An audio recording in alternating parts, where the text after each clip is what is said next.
films sur 23. Ce défi Marvel va enfin arriver à terme. Allez, on perd pas de temps et on enchaîne avec... Oula, les graphistes avaient pris des champis.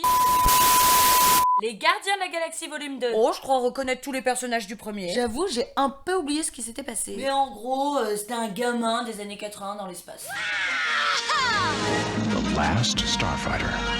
Bon, par contre, j'ai pas oublié que Bradley Cooper jouait un ragondin qui parle. Les Gardiens de la Galaxie 2 poursuivent les aventures de l'équipe alors qu'elle traverse les confins du cosmos. Les Gardiens doivent combattre pour rester unis alors qu'ils découvrent les mystères de la filiation de Peter Quill. Ah oui, c'est vrai, il y avait ce moment chelou, on apprend que son père est un alien. Les vieux ennemis vont devenir de nouveaux alliés et des personnages bien connus des fans de comics vont venir aider nos héros et continuer à étendre l'univers Marvel. Allez, donc là, carrément, le résumé raconte rien. Allez, on y va à l'aveugle.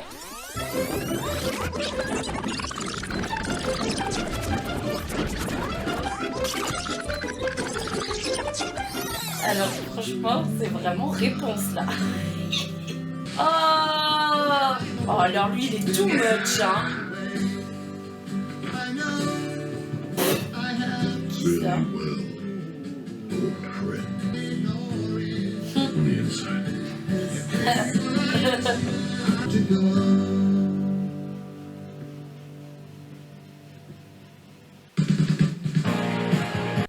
Bon bah je suis déçue. J'ai trouvé ça bien moins drôle que le premier. Et cette fois-ci, la bande-son, bien que toujours sympathique, avait moins d'impact. ça faisait forcer. Et puis c'était vraiment trop du grand n'importe quoi tout du long. Bon alors déjà, comment ils veulent qu'on ait le moindre frisson pour les personnages quand on n'arrête pas de les mettre dans des situations pareilles?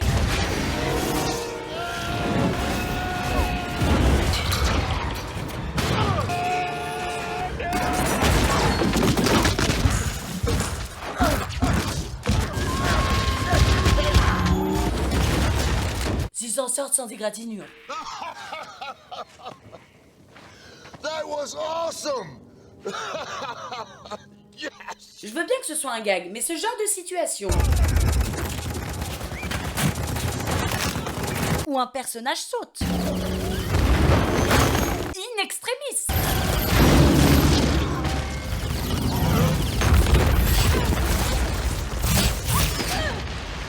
Pour réussir à se sortir, D'une mort certaine. arrive tellement souvent qu'au bout de 40 fois, on regarde sa montre en espérant voir arriver le générique. Le film en fait des caisses pour nous en rajouter toujours plus. La bagarre interminable de la fin était déjà chargée en bordel. Mais non, c'est pas assez. On nous ramène l'armada de la méchante de la pub Dior.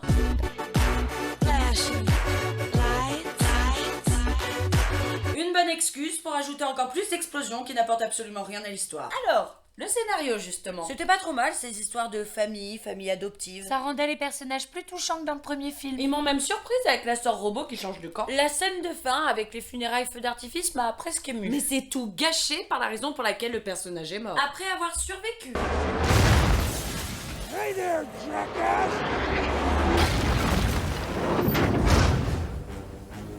À autant de trucs.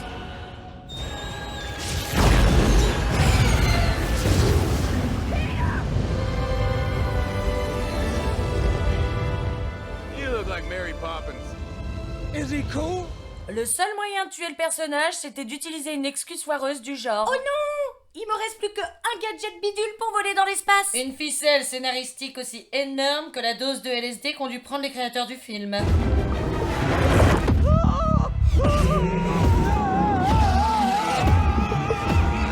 Bon, malgré tout, il y a un truc que j'ai vraiment aimé, c'est le bébé brindille.